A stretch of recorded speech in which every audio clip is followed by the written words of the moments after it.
नमस्कार दोस्तों, दिन भर की सभी बड़ी खबरें, मुख्य समाचार आप लोगों के लिए लेकर के आए हैं दोस्तों, जहां पर एक एक करके चलेंगे। सभी बड़ी खबरें आप तक आगे इसी वीडियो में पहुंचाएंगे। लगातार बने रहिएगा। सभी मुख्य समाचार जानना आप सभी दोस्तों के लिए जरूरी है। खबरों में बढ़ने से पहले अगर आप लोग भी यही मानते हैं कि लगातार भाजपा लोकतंत्र को कुचल रही है तो अभी इस वीडियो को लाइक कीजिएगा दोस्तों, और कमेंट बॉक्स में जरूर ही कमेंट कीजिएगा #वी सपोर्ट इंडिया। पहली और बड़ी खबर आप लोगों को बताते चले, यहां पर 19 अप्रैल को मतदान हुआ तो 10 दिन के बाद आखिर क्यों जारी हुए हैं आंकड़े। विपक्षी दलों ने उठाए हैं चुनाव आयोग पर सवाल। चुनाव आयोग कई दावे करता है कि हम एक विकसित देश हैं, चुनावी प्रक्रिया पूरी तरह से निष्पक्ष होती है, लेकिन हकीकत तो कुछ और ही है। जी हां दोस्तों, आप लोगों को बताते चले, यहां पर लोकसभा चुनाव जो चल रहा है उसके पहले चरण के मतदान के 10 दिन से ज्यादा और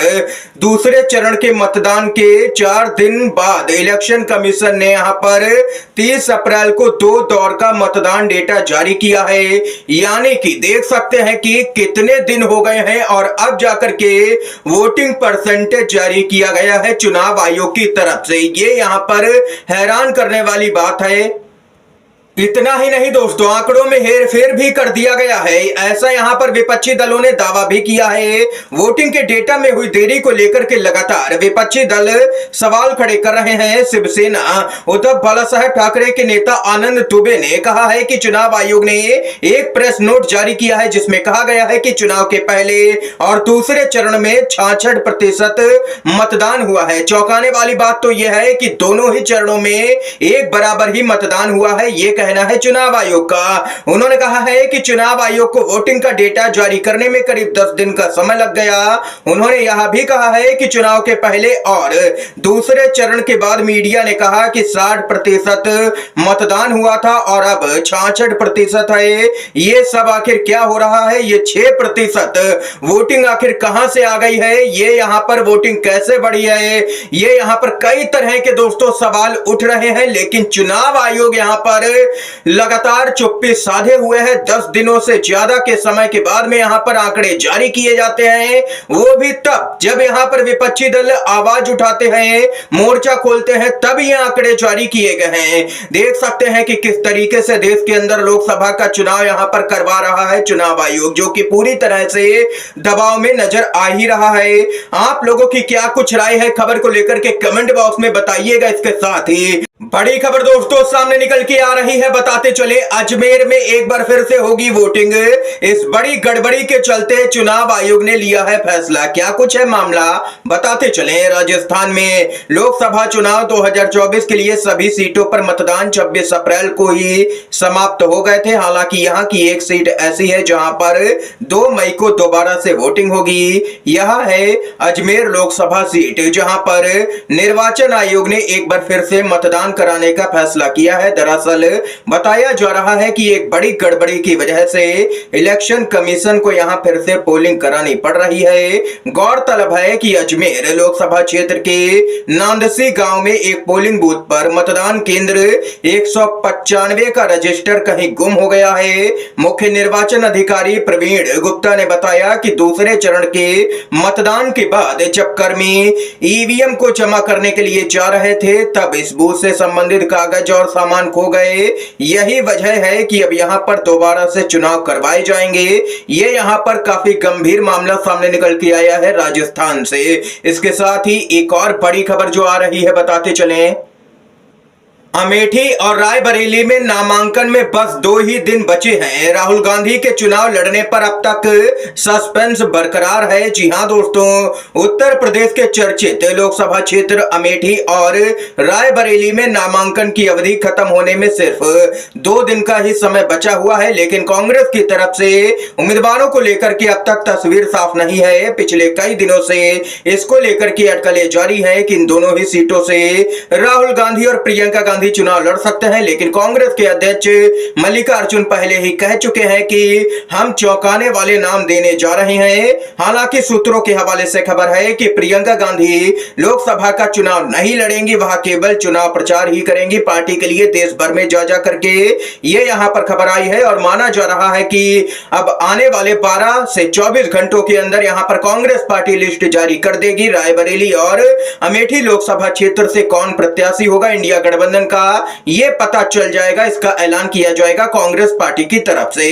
इसके साथ ही एक और बड़ी खबर आ रही है दोस्तों। बड़ी खबर दोस्तों सामने निकल के आ रही है। बीजेपी के पूर्व मुख्यमंत्री ने कर दी है बड़ी बगावत।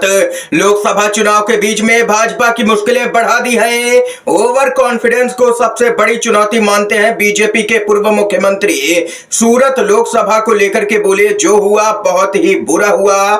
जी हां दोस्तों, बताते चले, गुजरात के पूर्व मुख्यमंत्री विजय रूपाणी को राजकोट में भाजपा ने अपने प्रत्याशी पुरुषोत्तम रूपाला की मदद के लिए आगे किया है।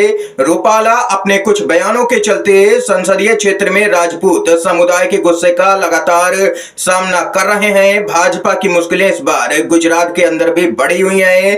साल 2022 में अचानक मुख्यमंत्री पद से हटाए गए विजय रूपाणी अब बीजेपी पंजाब के प्रभारी हैं। इसके साथ ही अति आत्मविश्वास एक बड़ी चुनौती है। उनका मानना है कि जो 400 पार का नारा है वो यहाँ पर ओवर कॉन्फिडेंस को दिखाता है, जो कि एक यहाँ पर देख सकते हैं बड़ी चुनौती है। इसके साथ ही उनका मानना है कि सूरत लोकसभा क्षेत्र में जो कुछ भी हुआ है वो बहुत ही बुरा हुआ है, ऐसा नहीं होना चाहिए था। बीजेपी ने यहाँ पर लोकतंत्र को कुचला है। सूरत की लोकसभा सीट पर लोगों से वोट देने का अधिकार छीन लिया है सूरत के अंदर, जिसको लेकर के अब भड़के हैं बीजेपी के ही पूर्व मुख्यमंत्री विजय रूपाणी। इसके साथ ही दोस्तों एक और जो बड़ी खबर आ रही है आप लोगों को बताते चलें।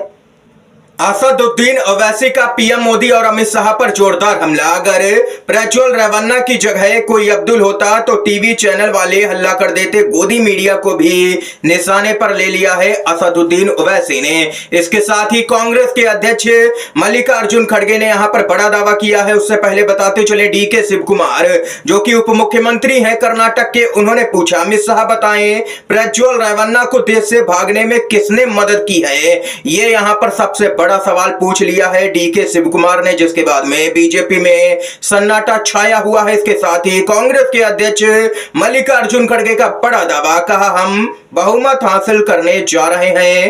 कांग्रेस के अध्यक्ष मल्लिकार्जुन खड़गे बोले, हम बहुमत हासिल करने जा रहे हैं और इस वजह से मोदी हमेशा मंगलसूत्र और मुसलमानों के बारे में बात कर रहे हैं। उनके पास में कोई भी मुद्दे नहीं है। पिछले 10 साल के दौरान उन्होंने कोई भी काम नहीं किया है, इसीलिए अब वे लोगों का ध्यान भटकाने में लगे हुए हैं। ये चुनाव नरेंद्र मोदी और जनता के बीच में है। एक तरफ मोदी है, दूसरी तरफ जनता है। ये यहाँ पर कर्नाटक की चुनावी रैली में कहना है कांग्रेस के अध्यक्ष मल्लिकार्जुन खड़गे का। इसके साथ ही दोस्तों एक और बड़ी खबर की तरफ बढ़ते हैं। आप लोगों को यहाँ पर खबर बताते चलें। कोलकाता हाई कोर्ट का बेहद ही बड़ा फैसला। अभिजीत गांगुली ने शुभेंदु अधिकारी के भाई के पक्ष में सुनाया था फैसला। कोलकाता हाई कोर्ट ने कर दिया रद्द और अब यहाँ पर पूर्व जज अभिजीत गांगुली हैं बीजेपी में। देख सकते हैं कि जज रहते हुए इन्होंने कैसे फैसले दिए होंगे। अब इसकी पोल यहाँ पर खुल रही है। कोलकाता हाई कोर्ट ने पूर्व न्यायाधीश और भाजपा के सिंबल पर लोकसभा का चुनाव लड़ रहे अभिजीत गांगुली के उस आदेश को रद्द कर दिया है, जिसमें उन्होंने पश्चिम बंगाल विधानसभा में नेता प्रतिपक्ष शुभेंदु अधिकारी के बड़े भाई कृष्णेंदु अधिकारी को कथित रूप से परेशान करने के लिए एग्रा उप विभागीय पुलिस अधिकारी पर 5 लाख रुपए का जुर्माना लगाया था।